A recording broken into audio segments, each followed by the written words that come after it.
हरे कृष्णा। ओम वामन देवताय नमः। हर साल भाद्रपद मास के शुक्ल पक्ष की द्वादशी तिथि को वामन जयंती अर्थात वामन द्वादशी मनाई जाती है। मान्यता है कि आज के दिन ही भगवान विष्णु ने वामन रूप में अपना 5वां अवतार धारण किया था और मनुष्य रूप में भगवान विष्णु का यह पहला अवतार माना जाता है। इस दिन भगवान विष्णु की कृपा पाने के लिए विशेष रूप से व्रत भी रखा जाता है और इस दिन को वामन जयंती के रूप में भी मनाया जाता है। तो आइए सुनते हैं वामन द्वादशी की कथा। उससे पहले आप सभी को वामन जयंती की हार्दिक शुभकामनाएं। भगवान वामन का जन्म भाद्रपद मास के शुक्ल पक्ष की द्वादशी तिथि को हुआ था, इसलिए इसे वामन जयंती के रूप में मनाया जाता है। वामन भगवान विष्णु के 10 अवतार में से 5वें और त्रेता युग के पहले अवतार थे। साथ ही भगवान विष्णु के यह ऐसे पहले अवतार थे जो कि मनुष्य के रूप में प्रकट हुए थे। पौराणिक कथा के अनुसार भगवान वामन ने राजा बलि का घमंड तोड़ने के लिए अपने 3 पगों में तीनों लोकों को नाप लिया था। मान्यता अनुसार वामन जयंती के दिन वामन अवतार की कथा न सुनने से एकादशी का यह व्रत अधूरा माना जाता है, जो कि भाद्रपद मास के शुक्ल पक्ष की परिवर्तनी अर्थात पद्मा एकादशी कहलाती है। और वामन अवतार को लेकर श्रीमद् भागवत गीता में एक कथा बहुत प्रचलित है, जिसके अनुसार एक बार देवताओं और दैत्यों के बीच भीषण युद्ध हुआ, जिसमें दैत्य पराजित हुए और जीवित दैत्य मृत दैत्यों को लेकर अस्तांचल की ओर चले गए। दैत्यराज बलि देवराज इंद्र के वरज से मृत्यु को प्राप्त हो गए। तब दैत्यराज गुरु ने अपने मृत संजीवनी विद्या से दैत्यराज बलि को जीवित कर दिया, साथ ही अन्य देवताओं को भी जीवित और स्वस्थ कर दिया, क्योंकि गुरु शुक्राचार्य के पास मृत संजीवनी नाम की एक ऐसी विद्या थी जिससे वे मृत लोगों को भी जीवित कर दिया करते थे और वे केवल असुरों पर ही इसका प्रभाव दिखाते थे। इसके बाद गुरु शंकराचार्य ने राजा बलि के लिए एक यज्ञ का आयोजन किया और अग्नि से एक दिव्य बाण और कवच प्राप्त कर लिया। दिव्य बाण की प्राप्ति के बाद राजा बलि स्वर्ग लोक पर एक बार फिर से आक्रमण करने के लिए चल दिए। तब असुर सेना को आता हुआ देखकर इंद्र समझ गए कि इस बार देवता गण असुरों का सामना नहीं कर पाएंगे। ऐसे में देवराज इंद्र समेत सभी देवतागण स्वर्ग छोड़कर चले गए। परिणाम स्वरूप स्वर्ग पर राजा बलि का अधिकार स्थापित हो गया और दैत्य गुरु शंकराचार्य ने राजा बलि के स्वर्ग पर अचल राज्य करने के लिए अश्वमेघ यज्ञ का आयोजन करवाया। तब देवराज इंद्र को राजा बलि की इच्छा के बारे में पहले से ही पता था और उन्हें यह भी पता था कि अगर राजा बलि का यह यज्ञ पूरा हो गया तो दैत्यों को स्वर्ग से कोई नहीं निकाल सकता। ऐसे में सभी देवी देवता बहुत चिंतित हो गए और श्री हरि भगवान विष्णु की शरण में जा पहुँचे। देवराज इंद्र ने अपनी पीड़ा बताते हुए श्री हरि से सहायता के लिए प्रार्थना की। देवताओं को परेशान देखकर भगवान विष्णु ने उनकी सहायता करने का आश्वासन दिया और कहा कि मैं वामन रूप में देवराज इंद्र की माता अदिति के गर्भ से जन्म लूंगा। जिसके बाद भाद्रपद मास के शुक्ल पक्ष की द्वादशी तिथि को श्री हरि भगवान ने माता अदिति के गर्भ से धरती पर 5वां अवतार धारण किया था। इनके ब्रह्मचारी रूप को देखकर सभी ऋषि मुनि और देवी देवतागण प्रसन्न हो गए और सभी ऋषि मुनियों ने उन्हें अपना आशीर्वाद दिया और वामन एक वौने ब्राह्मण का वेश धारण कर राजा बलि के पास जा पहुँचे। उनके तेज से यज्ञशाला प्रकाशित हो उठी।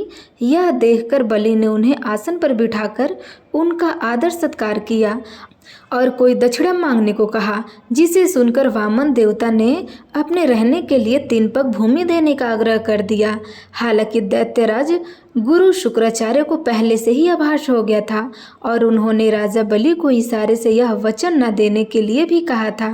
देवताओं के द्वारा दी गई नाना प्रकार की शक्तियों से प्रसन्न होकर वामन देव राजा बलि के यज्ञ अनुष्ठान में याचना बनकर गए। वामन जी का स्वरूप अत्यंत ही मनोहर ब्रह्मचारी रूप में था। उनके इस तेजस्वी रूप को देखकर सभी बहुत मोहित हो गए। बलिराज ने उनमें से दान मांगने के लिए कहा तो वामन देव ने कहा, अगर आप दान देने के इच्छुक ही है तो पहले हाथ में जल लेकर दान देने का संकल्प करिए। इस पर दैत्य गुरु शुक्राचार्य को ब्रह्मचारी वामन देव पर संदेह हुआ। क्योंकि वे एक बालक के रूप में थे, तो देवगुरु यह जान गए कि यह कोई साधारण बालक नहीं बल्कि साक्षात जगदीश्वर विष्णु है और यह देवताओं का कार्य सिद्ध करने के लिए ही यहाँ आए हुए हैं। तब दैत्य गुरु शुक्राचार्य ने बलि को दान का संकल्प करने से रोका, पर दैत्यराज बलि नहीं माने और इस पर उन्होंने राजा बलि को श्रीहीन होने का श्राप दे दिया। दैत्यराज बलि ने जैसे ही कमंडल रूपी जल के पात्र से संकल्प करने के लिए जल हाथ में लेना चाहा तो कमंडल से जल नहीं गिरा।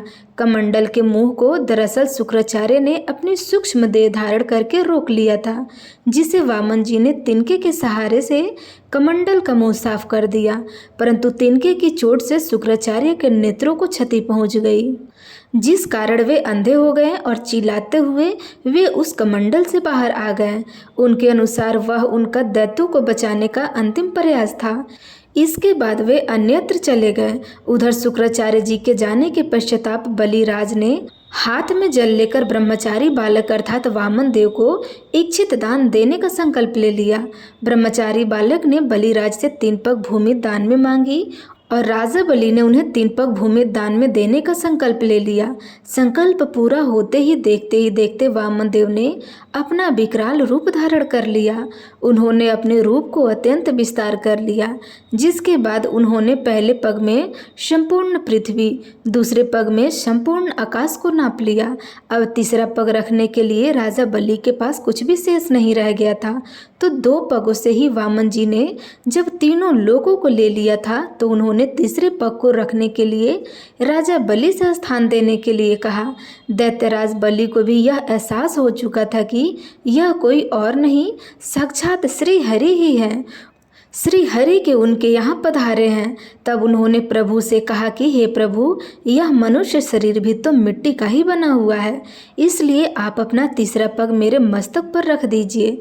तब दैत्यराज बलि की दानवीरता से प्रसन्न होकर वामन देव ने अपना तीसरा पग दैत्यराज के मस्तक पर रख दिया और फिर उन्हें पाताल लोक में भेज दिया।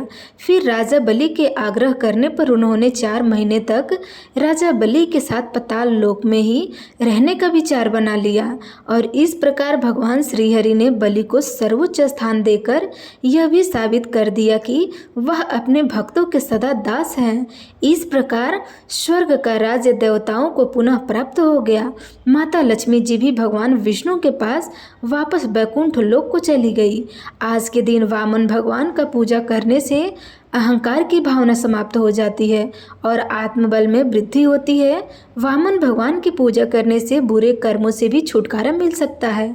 आज के दिन सुबह जल्दी उठकर स्नान आदि से निर्वित होने के बाद पूजा की तैयारी करें। इसके बाद चौकी पर पीला वस्त्र बिछाकर भगवान विष्णु के वामन अवतार की तस्वीर या मूर्ति स्थापित करें।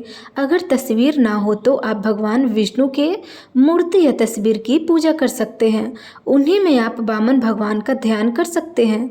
भगवान को आप चंदन का तिलक लगाएं, पीले पुष्प नैवेद्य अर्पित करें, धूप दीप जलाएं और दही और मिश्रित का भोग लगाएं। पूजा करने के बाद वामन अवतार की कथा जरूर सुने और उसके बाद आरती करें। आरती करने के बाद प्रसाद को सभी लोगों में बांटें।